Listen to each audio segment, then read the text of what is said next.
Hey, welcome everyone. It's the Trading Room for the 12th of April, the midweek update, not the Trading Room. I just like to call it the Trading Room because this is my Trading Room. It's the midweek update. Let's jump into it, folks, because we got ourselves a CPI number.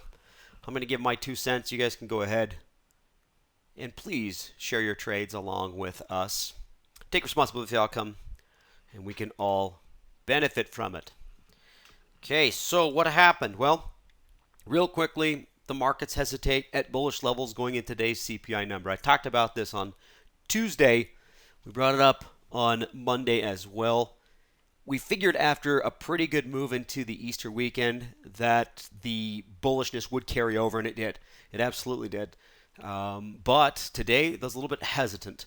So the sentiment has been opportunistic and bullish-ish. I like to say that. And the reason being is because I've been, over the last 2 days, seeing some of the stuff that come off bottoms. So it's not just the lead the way tech, darlings, all that stuff. We're starting to see some of that kind of hesitate and slow down. But there are a little bit of moves here and there. One thing that snuck up on me, I'm not sure if you guys noticed this either, but was healthcare. That sector just exploded. ABBV is a trade. I've got it up again that we've looked at over a little while, but it's one of those things that we just kind of keep in the back burner saying, hey, this thing's been moving higher. And it moved substantially higher over the last few weeks. And a lot of those other types of companies are. So that's why I've got the opportunistic and bullish-ish sentiment has been, because there are stuff coming off the bottom. What I thought was also interesting, since we're on topic, is the energy sector not really participating overall in light of what's going on with oil. So I thought that was kind of interesting. So there's a little bit of worry. Maybe it has a lot to do with the recession worries and not so much what the markets are doing. Right? There is that disconnect. So let's get straight to it. CPI slowing month over month. Came out, hey, that's exactly what we want to see. I think it was expected to be at 0.4, came in at 0.2. I understand the CPI still, or consumer price index inflation is still there, but it's increasing at a slower pace. That's what we want to see. However, the core CPI in line, showing that it remains high. It is still expanding. And I love this one because, hey, it's not that big of a deal. The CPI itself is showing that it's slowing. So as long as we don't need food or energy, we're seeing the consumer price start to drop. So your price for shoes and your shirts and Amazon stuff, it's cheaper. Unfortunately, we have to eat and heat our houses and drive cars. So that's not coming down anytime soon. And I imagine that's what we see here in the first reaction of these markets, which has been pretty much negative. We are off lows. We'll get there in a second. Or I should say we are above being negative, but we started high. We gapped up and immediately just started selling off. So we'll see what the markets do with these numbers. We do have pretty decent trades out there. A lot of these I carried over from last week and over the last few weeks, I should say, but we do have some to look at. I did not pull the charts, so we are going to go to the live markets and take a look at what they are. Bull, neutral, and bearish. So let's jump into it. One thing that I will do as I try to move over to our Finviz here is we got to start checking some earnings, don't we? We are in season here. We got a bunch coming up on Friday, mostly banks, and some others we can look at too. So let's start with our bulls. This is take two. Take two came from this class last week and the week before. So it's been a few days and it has got this nice move higher.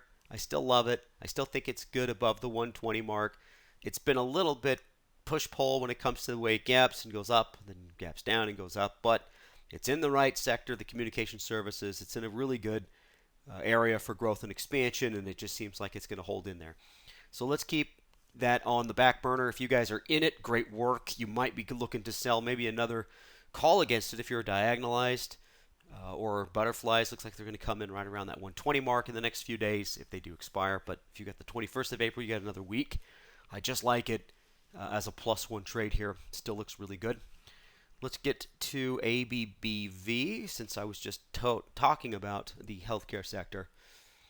And check that out. It was just quiet, just slowly taking off. I believe the first time we talked about it, and I don't want to take credit for it. I think it came from Corey originally. mid-March or from this class, but it had a beautiful breakout. Talked about the ascending triangle pattern, and it's just slowly been on our bull watch list ever since. So hopefully you guys jumped into this anywhere between that point and today. I still do like it. I think it's got potential here at this 164 mark or even back up to highs at 167. Check its earnings. Don't know for sure, but double check. It's always look. You can, since we're here, I'll show you. You've probably seen me do this a million times. You can scroll down here in Finviz, and it usually gives you a pretty good indication of where it's at. Looks like it's the 27th before market open, towards the end of the month. Understand things are going to pick up aggressively Friday and going into Monday of next week. Earnings season kicks off. So if that's great. If not, earningswhisper.com is a great place to check. You can just Google ABB earnings and all sorts of different things to find out exactly where they come out. So I love it. I think it's great. PanW is another one. Palo Alto Networks, technology, software, everything that everybody likes. This one is more of a high base, kind of hanging out. I did like today's action, though, quite a bit with that gap up. $200 is a little bit of a resistance area. What I liked about this is the channel that it had on that last move up. I thought that was pretty cool. Looks like it was about to break the channel, revisiting that 20-day moving average. Look how this separated as this stock price just continued higher. So even in the consolidation area, I know it was expanding when it comes to the volatility of it. So I truly like it here. If you want to play something sideways to up, or if you want to play this bullish but not too aggressively directional, credit spread 195, 190, bull put spread. You could do all sorts of different things there if you don't believe it's going to continue higher. And since we are live, I might as well just show you all the trades, right? Let's do it. Let's do Roblox. Another software. Gaming, just like Take-Two. Kind of got this parabolic move. It's hesitated over the last couple of days. Today's candle's a little bit pretty good size range, but it is up at that 146 level. You can see where it was towards the end of October there. So it's a pretty substantial one. Let me zoom out here a little bit and try to shrink this. Oh, okay, so yeah, right around where it's at. This is kind of a make or break level to see if it's going to edge higher. What I would be looking for in this is similar to this move, right? Something like that. Here's another one. Just 1 or 2 days, maybe to poke its head up towards that 50 and maybe come back. So something more diagonal would work in that light. Yes, if you guys haven't seen, I'm totally all about sideways to up because of a few things. I truly believe that these markets are a little bit, where do we go from here? We've got the Fed that is easing.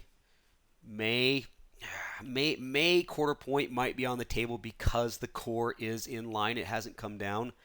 But the month over month did drop significantly, excluding the food and energy. I mean, it dropped quite a bit. So we'll see if the Fed, I imagine it's going to be lower than 50-50 that they raise in May. Oh, that's going to suck because the market's just going to meander until then. We'll see. All right, here's Wayfair. This is sideways. I'm okay with playing any of these directional. If you guys want to take into consideration, this is consumer cyclical. It was the weakest sector so far this week. So if you want to take that into consideration and say, okay, I'll play the sideways to down, I'm okay with two directions. However, this has been on the sideways watch for a little while. It has leaked up. So let me zoom in a little bit more. Just to be in all fairness, I think we were discussing this, or the conversations I had with some of you, was between the 34 and 30 mark. You can see it's above that. It's showing a little bit more strength as it climbs here, but it is moving lower today. So I still think it could stay below that 34 mark, or I guess that's 35 to be specific. But if you're short, if you're sideways in this already, I think it looks pretty good. If this is something you want to play sideways, I think it's awesome as well. We're getting into it now because it's at the higher end of that range. And if you want to play something sideways to down, wait for it to maybe confirm below that 20-day moving average and play it sideways to down just because of the sector it's in. Another one that, let me see, yeah, that's next. PayPal. This was one that was on my bear watch. It is still on my bear watch, but it is showing a little bit more of a sideways resilience. Yesterday's candle kind of got me a little bit more excited. In fact, I think I addressed this on the end of day post. But I like how it's back into that channel below the 75. I still think below 75 is a good place for this for sideways to slightly down. If you want to get more aggressive with it, wait for it to get below the 72.5 mark. Might be kind of cool. And our last one is Ben. This came from last week. And it is doing its gap up, come back down thing. We're seeing a lot of that in the markets. Like I said earlier, the CPI number, the initial reaction pre-market, the futures were higher, so we did gap up, and they sold off pretty aggressively back down to par. When I'm done with this, we'll take a look real quick to see where we're at currently. But I don't know if they're going to stay negative. We kind of bounced off of a flat for today. So this is that same kind of gap. It gapped up here and started trading back down.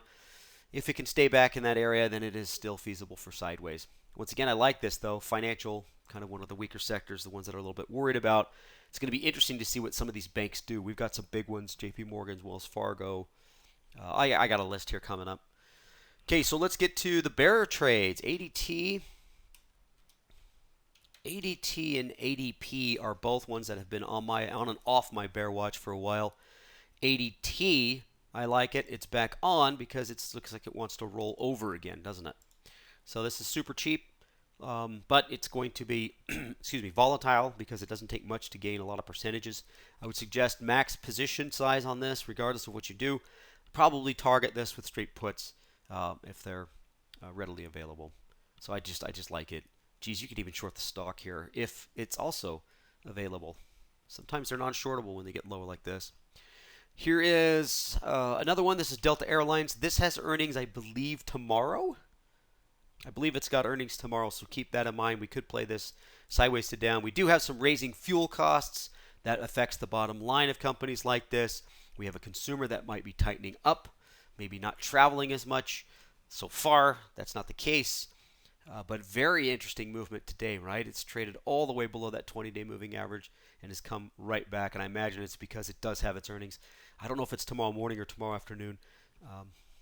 But yeah, they're coming up here. So it's on my bear watch. I might exclude it just because we do have earnings, or you could play it as an earnings play. Might be something kind of fun. Alcoa, another one on the bear watch. And I like today's candle, and I like the level it's at. I just want confirmation a little lower. I'd be okay getting into it with a little bit of a break here. It doesn't really need to get below the 38 for me just because of this candlestick pattern. If we do get a market that closes flat or lower, and then tomorrow we continue lower, I'd be more than comfortable getting into it. You guys know how these days roll. These days are really hard. Whether they're Fed days or CPI days or whatever, you get an initial reaction, then you get a reaction. It all depends on where we close. That's the biggest part of this.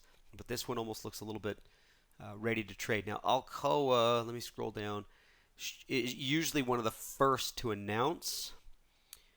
Here we go, the 19th after market close. So this is next week. It has its earnings as well.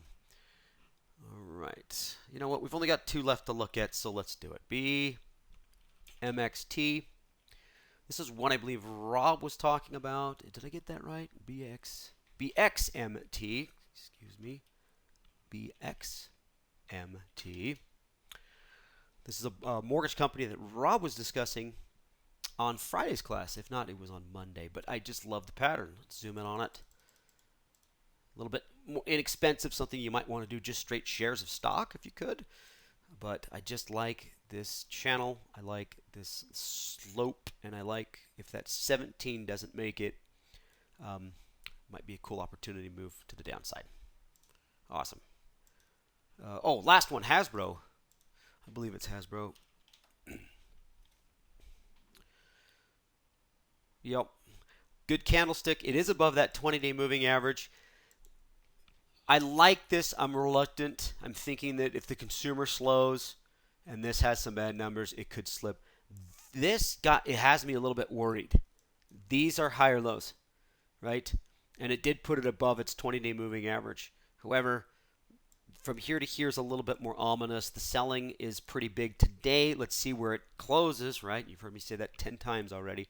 And I'd be pretty confident or comfortable if it gets below the 20-day moving average, starts to play with this $50 mark. I wouldn't sell it immediately back to 46 aggressively. I mean, this was a pretty good fall, but I would do something more of a diagonal to slightly down on this. Just one I wanted to make mention. To tell you the truth, it's not high up on my bear list, but hey, I figured we'd talk about it. Okay, so let's go back home here before we go to the sectors and see that, yeah, okay, so you could see that we sold off a little bit. The Dow's kind of rallied off of the flat, but the initial move this morning was down after that gap up. Looks like we might be rolling over in the other two. We'll keep an eye on that. Let's scroll down here, and it looks like that, where are you, buddy? Right here. So Delta Airlines is the 13th. Looks like they're tomorrow. All right, this is an earnings area if you guys want to see them. So we got a lot. Okay, let's jump into our market analysis. There we go. All right, jumping into this. So far we haven't done much. This is Monday, Tuesday, Wednesday, right? Diamonds are actually up. The Qs are actually a little bit lower, and the SPY is flat. Russell is up about 1.8%. Oil up another 2.5%. Gold flat as well. So it's pretty interesting how nothing's really reacting except for some of the inflationary things that we're worried about, which is food and energy, oil specifically. We'll see if that's going to spill over into the sectors, or if we're just going to kind of meander sideways, which we have been since last week. Now, I did pull the charts, the correct charts this time. This is the SPY. We are in the upper channel right there, and it looked like we were about to bust out of it with that CPI number. I mentioned this yesterday. I figured if the CPI number came in showing any sort of contraction, that we would just take off, and it did. It initially did. However, excluding the food and energy in the year over year, including, I should say, food and energy, we didn't come down at all. It's still at higher levels, and the higher levels that the Fed does not want to see at the high fives, mid to high fives. So, yes, immediately we rolled back over, but we are still, I'm going to get to it at the end here, we have to stick with the technicals. We are still glass half full when it comes to the charts. If we can absorb this, if traders can not worry about the Fed maybe hiking another 0.25% in May, and let's just put it behind us, maybe lean into some of the earnings results if they're decent, then we could see this sustain. So upper range, I'm a +1. Lower range, I'm a -1. Right now, I'm a 0 to +1. I have to stay with the overall trend and where it's at. Didn't mean to show my hand there, but it's pretty obvious what's in the chart. Let's move on to diamonds. Diamonds are looking a little bit more resilient. They did gap a little bit higher, and they have come down a little bit less. So it's holding in there pretty good. This, I'm not sure if it's going to be the energy portion of it or anything that has to do with oil with it. But I've noticed that industrials and materials, you guys have heard me talk about this over the last couple of weeks, have been weaker. So maybe they're just kind of bouncing off the bottom. But it is, overall, Rob made a mention if you went into coma and you woke up and traded the chart, this is bullish, flat out. And the Qs, even though it's down almost 1% for the week, looks substantially strong. It is above its areas. And here's the days we're talking about, and you can see that it's down overall. No big deal, but it's not nearly as retraced as, well, actually, I'll tell you the truth, it doesn't look as strong as the other charts. But it is above its highs where the others aren't. Not yet, anyways. That's it. That's it in a nutshell when it comes to those. When it comes to the charts, not real much to go off of except for, hey, it's glass half full. We're moving sideways to slightly up. Period. So let's get into the economic reports. Here they are. This is the CPI month over month. Nice drop. Dropped from previous. Expectations were 0.2. Dropped from that. Everything's great. Then we get this year over year. Okay, that's pretty cool. That's pretty cool. It's a slight drop from what's expected. But then we get this problematic core month over month. And the core year over year, I don't see it in front of me, but you can see it was in line. The core year over year was also in line at 5.6, I believe. If you guys want to check a different calendar, it's there. So the markets were excited here for a second, and then, realized, unfortunately, we do need energy, we do need gas, and we do need food. So yeah, that might mess things up in the shorter term, or at least into May. So what does that leave us with moving forward? Well, we've got not a lot. The CPI, or excuse me, the PPI is one I'll be keeping an eye on. Retail sales will be an interesting one, right? Core retail sales and month-over-month retail sales. So I imagine those should be contracting, right? The consumer should be slowing down. The expectations are for more of a slowdown, right? So that could come in line and be good. The unemployment numbers in here somewhere, if I can find it. It's hard to see this, but oh, there it is. Unemployment claims, we'll see where that goes. The PPI, this will be a core, and the month-over-month. So 2 tomorrow that I'm looking at, and then 1 on Friday. Past that, I truly think that the markets are just going to start to look towards earnings Friday. Remember, we got a slew of banks. I've got a list here coming up. So that might supersede things. And then it's just going to come down to, okay, we know what's going on. We know where the Fed is. We know that we're going in the right direction. When are the markets going to switch gears to where, hey, evaluations and strength means more to me when I buy a stock versus we're overreacting and we're buying stuff off the bottom, because our numbers are eventually going to start leading the way. Okay, let's pull the class and see what you guys are thinking about. I'm going to go ahead and launch let's start with the weekly outlook first.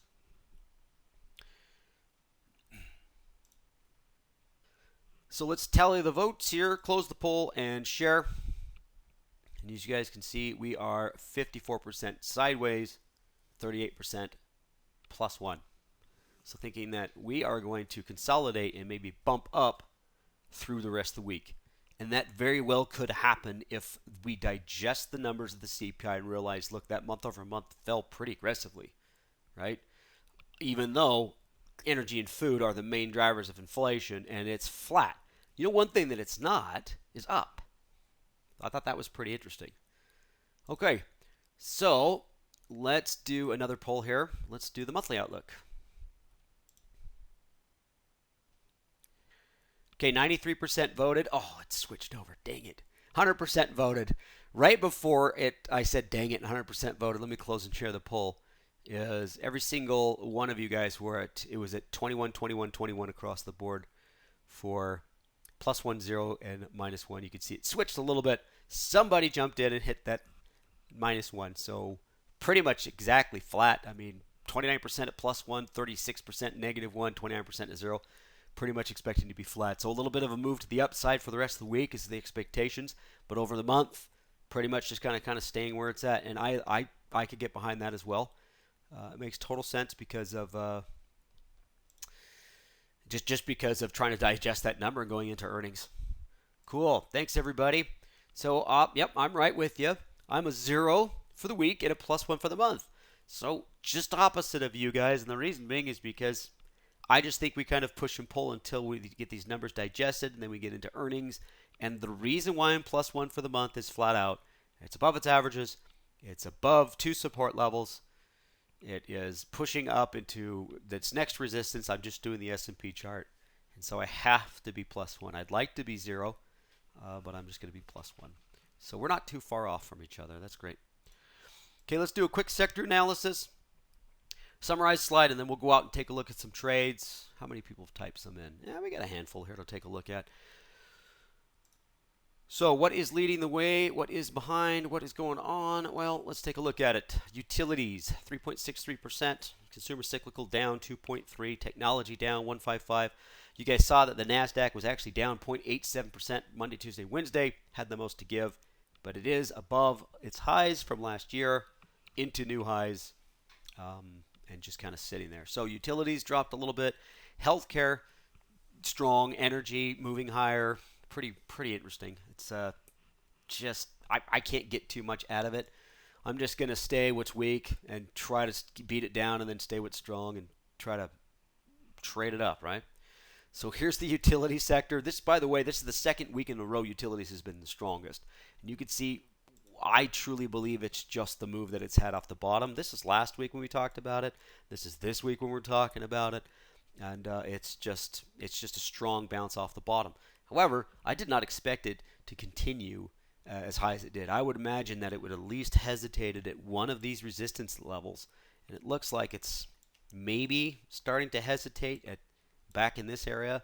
But the way that this ran, that's what kind of made me feel like this market move into the holiday in this week was just everybody's like, the Fed's done, it's good, we got what the numbers we want, let's just buy. Now we're running into earnings and see if that's going to slow it down. So the weakest sector is consumer cyclical, and this is just a pullback.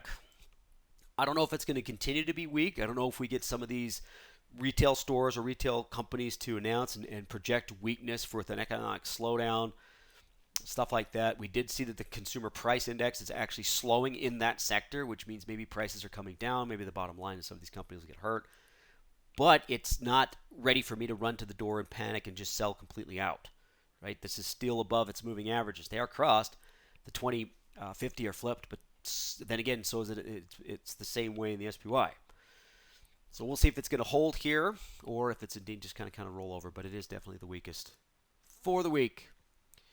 So conclusion-wise, guys, the markets did not seem to like the CPI numbers this morning, but where we close is what I'm after. We got a slew of bulls, a slew of bears.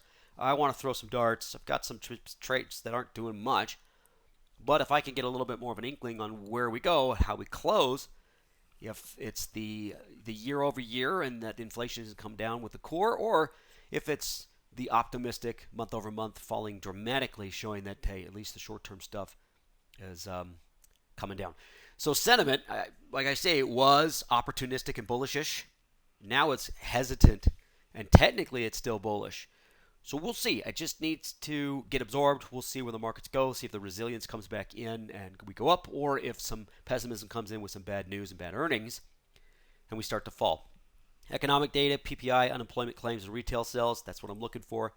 2 tomorrow and then 1 on Friday. Earnings season starts up. We've got JP Morgan, Wells Fargo, BlackRock, Citigroup, PNC Financial, all due out Friday. Delta Airlines tomorrow. We've got some other things. I was just focusing more on the banks because the banks seem to be mostly in the headline news in light of some of the worries of overlending with some of the smaller banks. I don't know if the bigger ones are going to get caught or they're doing anything wrong. We'll see. So, something to keep an eye out. Just make sure that you're checking stuff before you get into it. Let's get into some trades. Let's take a look at them. There we go. Let's jump out here. Sorry, guys. Just trying to get the... There we go. Who's first? Oh, okay. Well, we talked about PayPal, but John has a position on it. He's got a butterfly for the 21st, week and a half. It is the 74.78. Let's take a look at it with him. Or we'll take a look at it for him. 74. Sorry, guys. I wanted to get a straight line there. 74, 78, 70. It's sweet. Love it. It's a great one. It's super cool. I love it. Hopefully it works out for you. I just like the way that it's working. And he's out there. What's that? $4 up, $4 below. Cool. You can go tighter. 72, 76, 74. Get a much better risk reward, but then you're a little bit crazier. I actually like that. I like that one, John. It's a good choice. Week and a half. Looks good. Thanks for share. Okay, Brett said he opened something for himself. WPM. Oh, look at this taking off, huh? Basic materials. You know, the gold and silver have been running. SLV was one that I didn't bring back up from last week, but it's looking really good. So if you guys are in it, I'm jealous. Let's see. This is a 47.51 diagonal. Okay. Look at that. Right at it. Right in the middle there. 47.51 diagonal spread. I like that. Let me write this down. Okay, WPM, excellent. Oh, we got a couple of them hidden in there. Okay, SQ. Let's take a look at that. 67.5, 65 bear diagonal. That's a nice one. Look at that, just roll right over when it comes up and hits that 20. It's just starting to bleed along with it. Today looks very promising. This is a great trade. I like that. That might be something that's ready to pull the trigger on today. And he's got himself the 67.5, 65.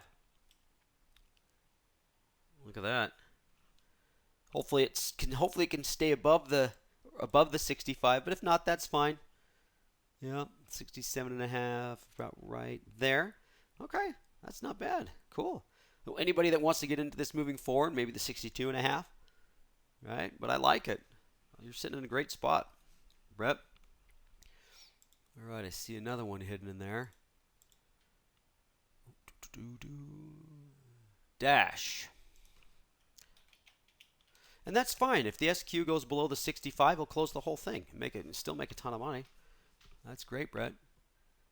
He's got another week and a half, so let's see. Where are we at with the 60-65 bull diagonal? Okay.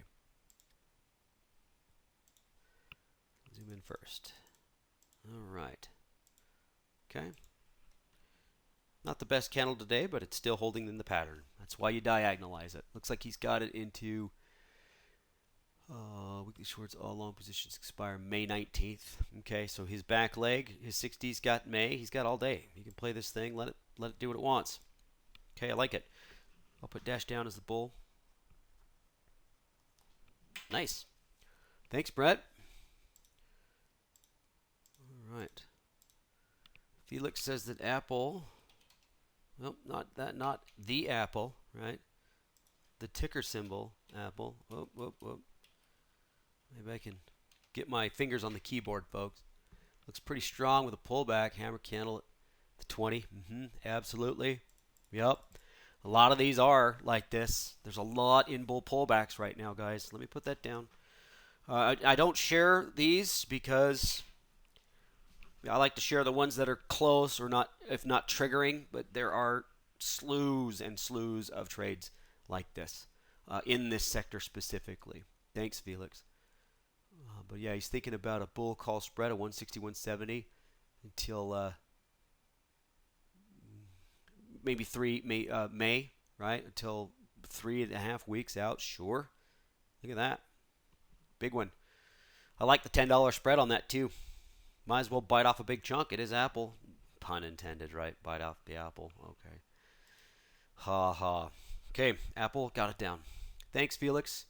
Scott, what do you got? SPY chart. Any thoughts on the volume during this run up? Well, let's see how it ends. But you're right. I mean, it's so hard for me to really, for us or anyone to really depict where the volume goes. I'd like to see this volume higher and us to finish higher. That'd make me feel that, okay, the CPI number created a lot of activity, a lot of pushing and pulling, and we ended up higher. Or vice versa. It doesn't matter. I mean, until we get volume that's outside norm, something like that is substantial. This was a pretty good turn because it was met with some pretty good buying as it moved higher. This seems like it's just going quiet.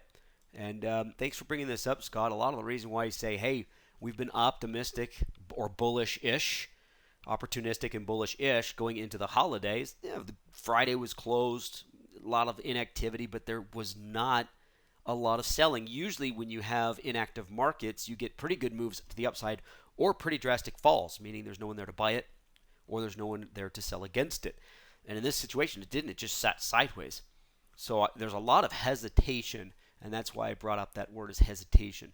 I would love to see volume increase, and then it really just puts emphasis on where the candlestick ended.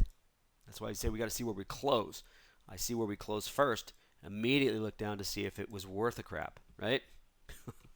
For lack of a better term. Excellent. Okay, let's see. AMAT.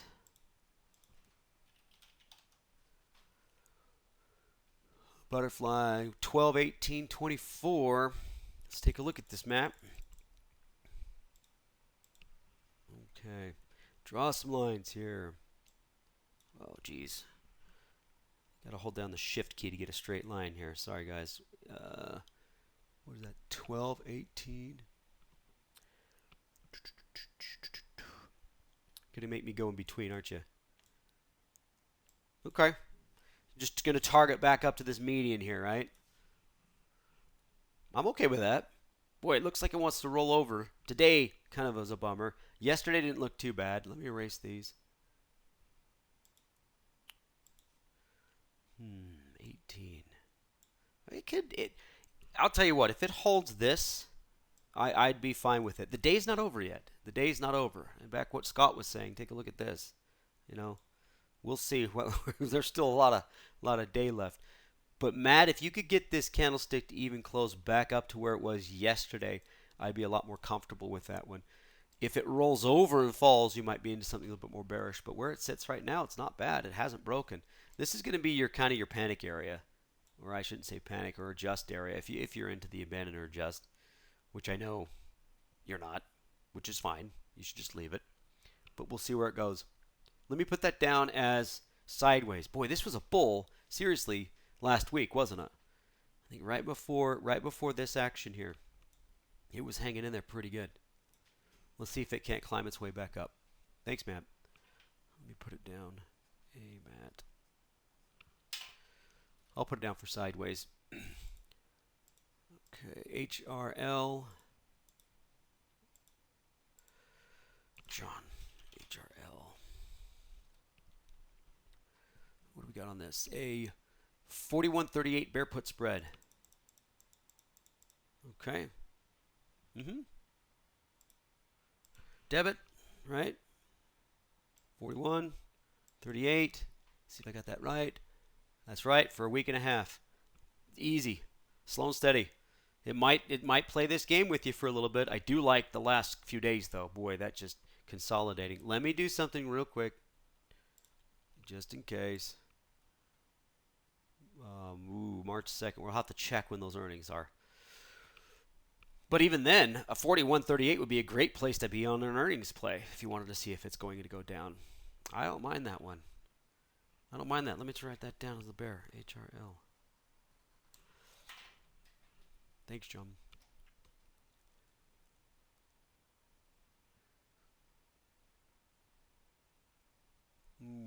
How come the market's scoring to 0 to +1 if the candles are above the SMA 20 and SMA 50 and both are sloping up? That's a wonderful question, Felix, and it's a super easy answer. Great question. The 50 is above the 20. Right here. If the 20 was above the 50, that's a +2. Excuse me. They're both sloping up. Everything looks good. But the 50-day moving average is above the 20-day moving average. They're flip-flopped. So I can't give it a full +2. Good question. Excellent. All right, guys. Let me type up some of these trades, and then I'll cut you loose to watch the painfulness of the waffling markets as they decide what to do with that CPI number. Just kidding. All right. Great trades. And I hope nobody out there is afraid to trade. I don't know if you guys have been picking up what we've been laying down here, meaning you and I, is a lot of these trades have been working out really well over the last subsequent weeks. So I hope you guys aren't afraid to push the button because, boy, I'll tell you what, man, it's been doing great. So keep up the good work. All right. Let's get to our trades. There they are. Triple check earnings. We're into earnings season. I think the next day or so will be pretty interesting. We'll see if we see any reaction to good news or bad news when it comes to the earnings. We'll see how we digest the CPI number or see if the unemployment does anything. I don't think the PPI is really going to have too big of an impact. The CPI is already out, so we'll just go from there. All right, guys. Thank you so much for joining me. Thank you for your participation as always, and we'll talk to you next time. Bye, folks.